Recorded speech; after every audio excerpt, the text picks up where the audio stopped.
to this edition of Small Businesses, Big Opportunities. I am Hina Gambhir. A poet once said, "It's a city that never sleeps, dreams at large, everything in heaps." There are millions who are striving for a living and thousands who've already made a killing. The czars are in the process of becoming the benchmarks for tycoons in making. Small is no longer helpless or at sea. The small is aiming to become big.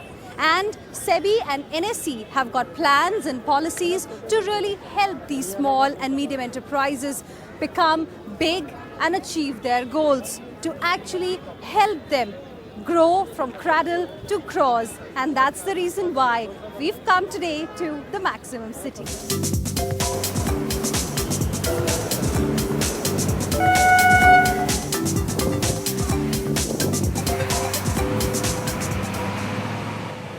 A case in point is Perfect Infra Engineers Limited. It's an engineering firm that came into being in 1996 and has 150 engineers on the rolls today. It has operations in 4 metros and even overseas in Nigeria and Tanzania. Now, if you ask, what does Perfect Infra actually do? Well, the answer is quite a mouthful. It provides supply, installation and maintenance services of HVAC by MEP. That is, heating, ventilating, air conditioning, mechanical, electrical and plumbing. Founder Nimesh Mehta discovered his entrepreneurial streak early on. It was imperative for a person who wants to really use his own brains to start his own business. Because otherwise you are stuck with a very sluggish company and you have to move the way they want. You can't have your own thoughts being implemented that fast. Nimesh's comments reflect his desire to grow fast. His urgency comes across even in the evolution of his banking relationships. We started with a cooperative bank, that was Thane Janata Cooperative Bank, which is a very, very small bank in a suburb of Mumbai.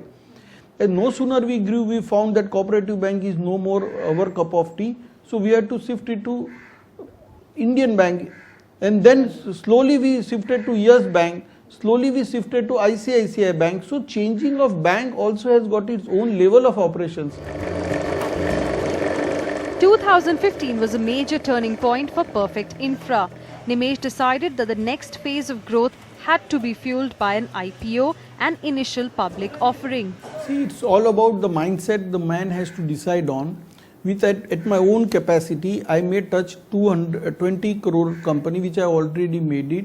Now, there is 2 options in the life. Either you be 100% owner of a 20 crore company, or you become a 10% owner of a 200 crore company. The net profit all remains the same. So it all depends on where you want to land yourself.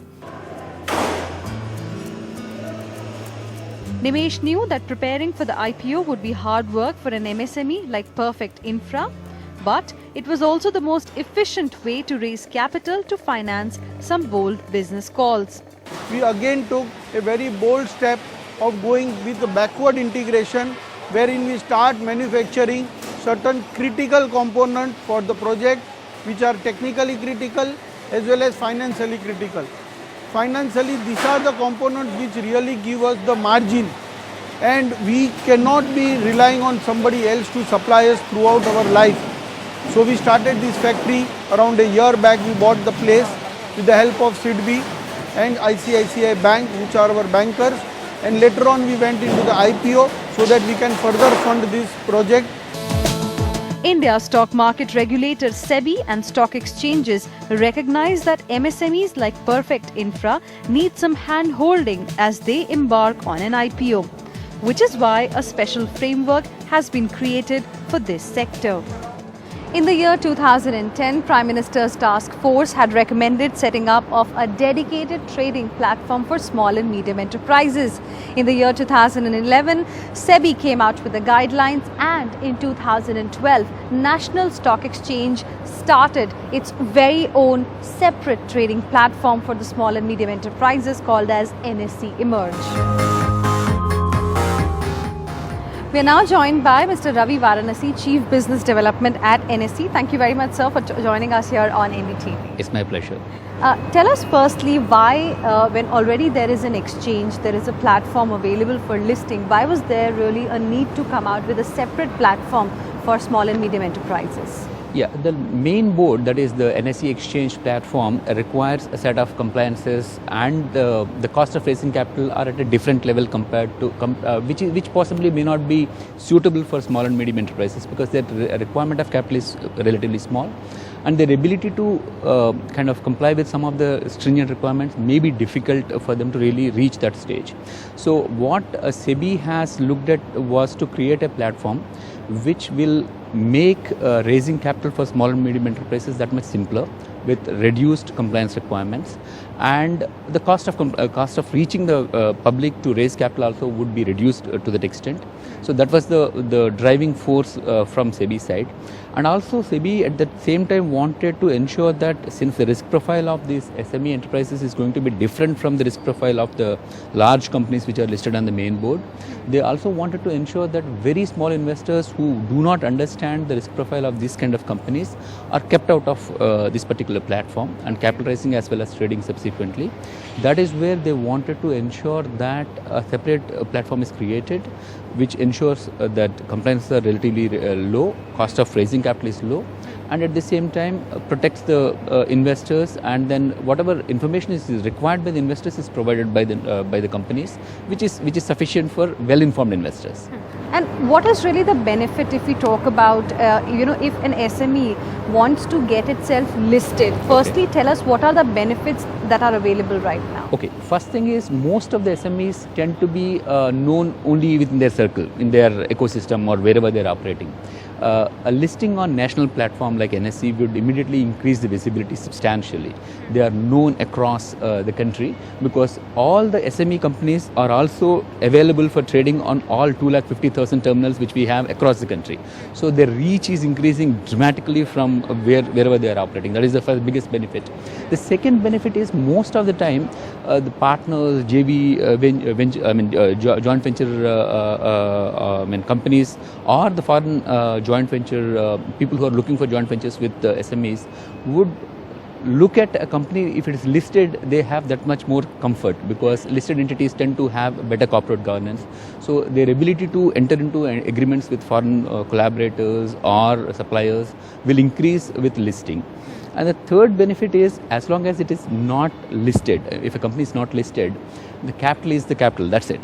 There's no valuation which could be ascribed to that capital. Supposing somebody has put in 5 crore rupees, it is 5 crore rupees, that's it. But the moment some company is listed, investors are giving a value to that company. A 5 crore could be valued at maybe 25 crores, 50 crores, depending on the business potential of the company and the business story of the company. So valuation is going to be really unlocked once a company gets listed. And the fourth benefit essentially is, if the company wants to grow through mergers or acquisitions or whatever, an unlisted company has to fork out cash. Hard cash has to be put out to do the acquisitions, whereas a listed company can use its own stock to really do some of these acquisitions and mergers and stuff like that. And last but not the least, employee retention, because an unlisted company has to pay salary and nothing else can be done. And they may not be able to compete with larger corporates in paying. Their capability will be obviously restricted. A listed company can possibly issue ESOPs and then retain talent. So that is one of the advantages. So a listed entity will give these kind of additional benefits to a company which is looking for growing faster. So there are many benefits. Now, if somebody is looking to list, how does one really start? What SEBI has done is, any company which has a paid up capital of 25 crores or less after the IPO, it is computed after the IPO. If the post-IPO paid up capital is less than 25 crores, that company is eligible to get listed on SME platform. So that is the basic requirement. Over and above that, the company should have at least a 3-year track record, and 2 years positive cash flows. It's not actually profit, positive cash flows has to be there. Once these 3 requirements are in place, the company can get listed, SME enterprise can get listed. What they have to do at that point of time is to appoint a merchant banker, category 1 merchant banker, banker is required to handle the process. They'll have to prepare a prospectus which has to be filed with the exchange. In main board, the prospectus has to be filed with the exchange as well as with the regulator. In case of SMEs, they just have to file with us.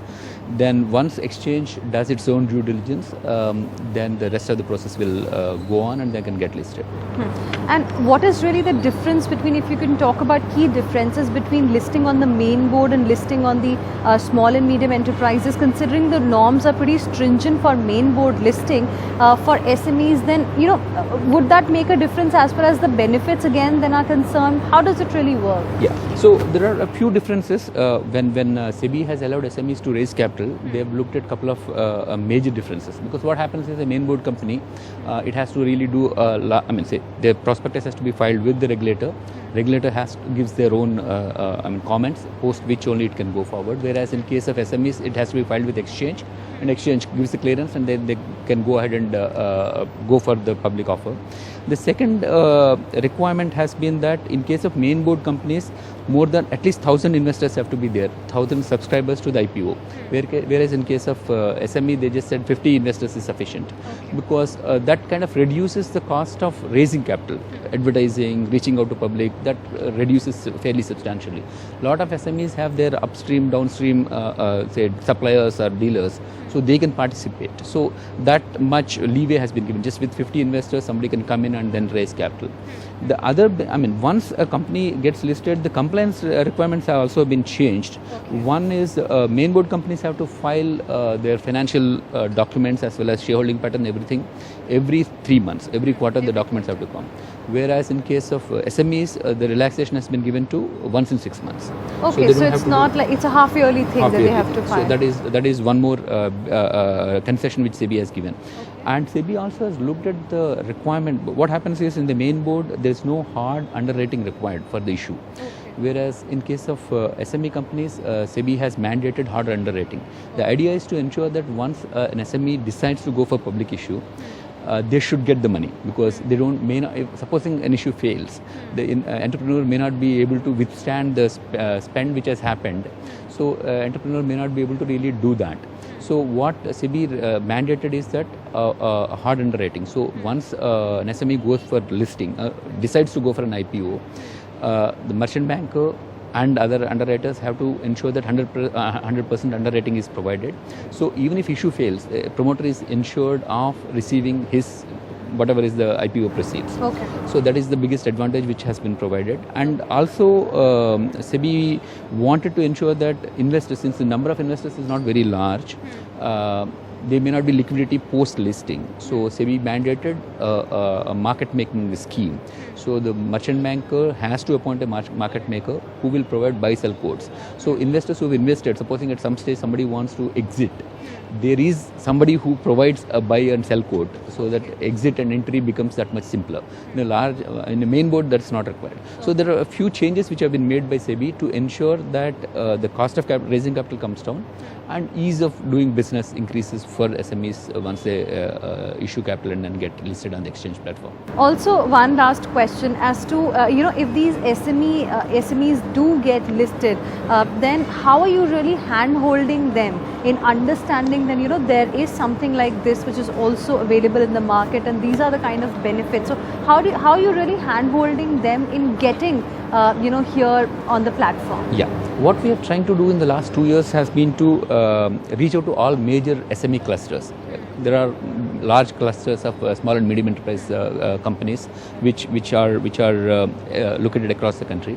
We have been holding workshops and seminars in each of those clusters and meeting entrepreneurs and asking them to, kind of making them aware of a platform which is available to them. And whosoever is showing interest, we're actually engaging them with one-on-one right from the beginning. So we actually tell them what are the benefits and how exactly the entire process can be handled. Though in case of a main board company, we will wait for the company to come to us. In this case, we are actually going and talking to the entrepreneurs and ensuring that they are able to navigate the entire process.